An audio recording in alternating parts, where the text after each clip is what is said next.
Dando continuidade à nossa unidade 3, eu irei falar um pouco sobre os conceitos básicos de macroeconomia. Sou o professor Éder, professor de economia do campus de Bacabal, do IFMA.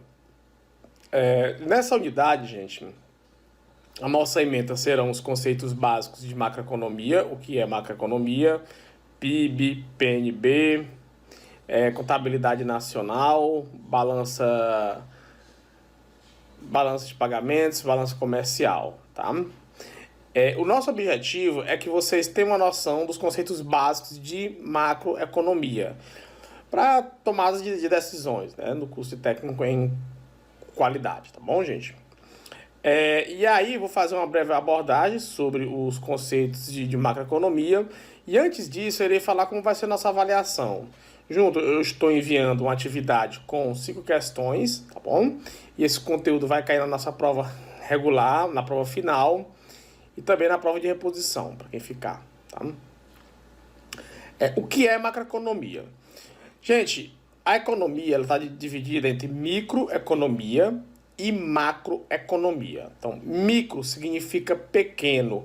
É a economia que estuda os indivíduos, as famílias e as empresas de forma individualmente. Macro significa grande. É a economia que estuda os estados, os países, né, os continentes de forma agregada. De forma agregada. Como assim, gente?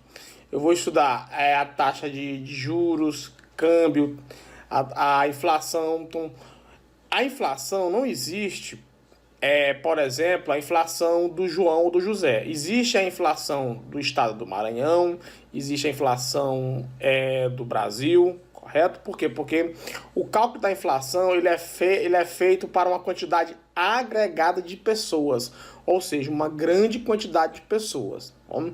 Por isso que você não vai ver o William Bonner falando a inflação do José foi de 2%. Não, ele vai falar a inflação do estado do Maranhão, a inflação do Brasil. Tá? Então são quantidades agregadas. E aí, como a macro significa grande, a macroeconomia estuda as variáveis de formas agregada. Então, ela estuda a grande economia, ou seja, o comportamento da economia dos países, dos estados e dos municípios, tá bom, gente? Então, dentro dessa perspectiva, macroeconomia ela surge basicamente na década de 30, né? Então aí você tem alguns autores como Kalecki e o seu livro Teoria da Dinâmica Econômica de 1933. Kalecki ele era polonês e ele escreve um livro fantástico. E um outro criador da macroeconomia é John Maynard Keynes com o livro Teoria Geral, lançada em 1936. Então, a macroeconomia, ela vem desde a década de 30, tá? Ambos autores lançam o princípio da demanda efetiva, nessa época em que não era a oferta que criava a sua demanda, ou seja, as empresas que criam, que constrói a sua demanda, mas o contrário, é a demanda, a necessidade do consumidor que vai fazer com que surjam empresas, tá, gente? Então, basicamente, esse é o princípio da demanda efetiva, mas o que eu quero ressaltar é que a macroeconomia surge na década de 30, tá? Então, o conceito básico de macroeconomia é a parte da economia que estuda as variáveis agregadas, por exemplo, taxa de juros, inflação, taxa de câmbio, tá bom? E alguns conceitos básicos surgem ainda na década de 30, como o de contabilidade nacional, com Richard Stone, né, em que ele procurava mensurar a contabilidade de um país.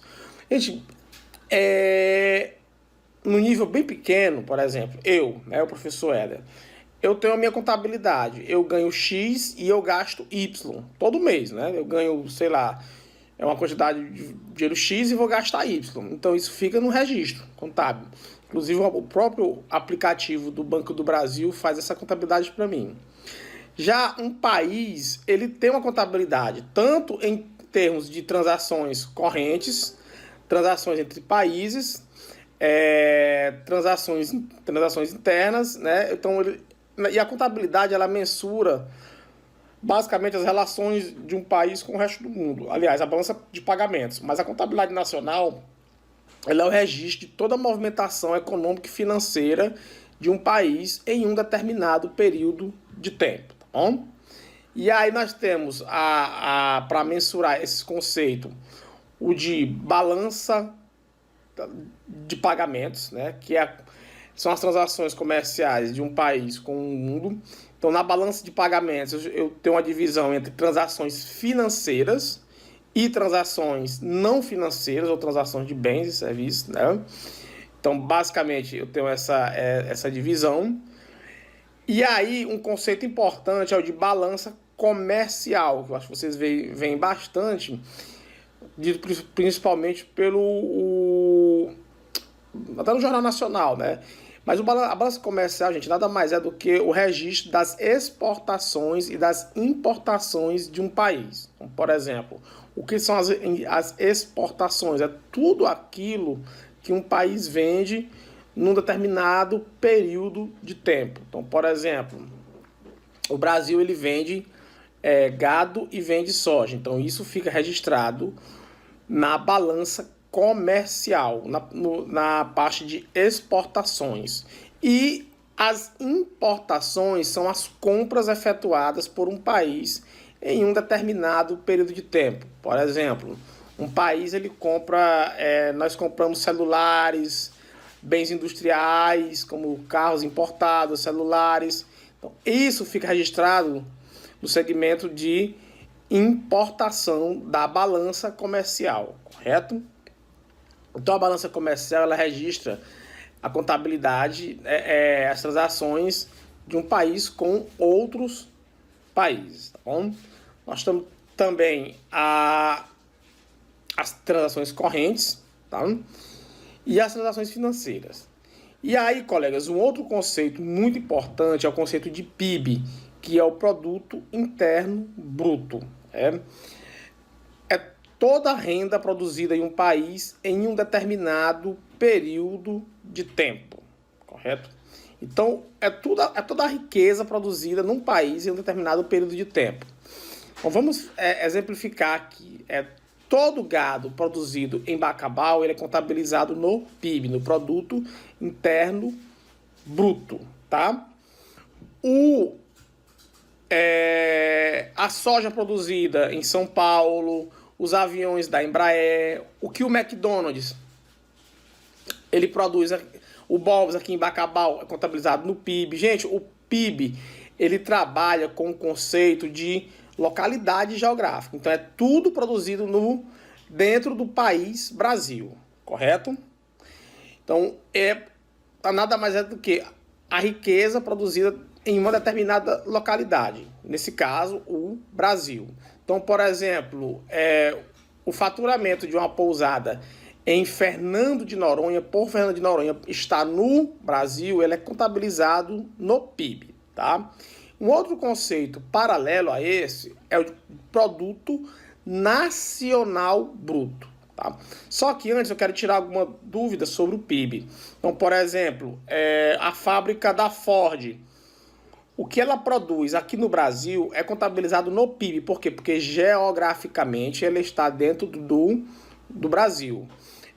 A fábrica da Mercedes, aqui no Brasil, também ela é contabilizada no PIB. Já no caso do Produto Nacional Bruto, envolve a riqueza nacional produzida por um determinado país. O que significa isso? Com a nacionalidade brasileira. Então, a fábrica da Ford aqui no Brasil, por exemplo, né, não é contabilizada no PNB, e sim no PIB. Por quê? Porque ela é nacional dos Estados Unidos, mas está atuando no Brasil. Então, por exemplo, o que é contabilizado no PNB, no Produto Nacional Bruto, uma empreiteira que trabalha em Angola, né, ela é contabilizada no Produto Nacional Bruto, porque é uma empreiteira brasileira, porque ela é de nacionalidade brasileira e está atuando em Angola.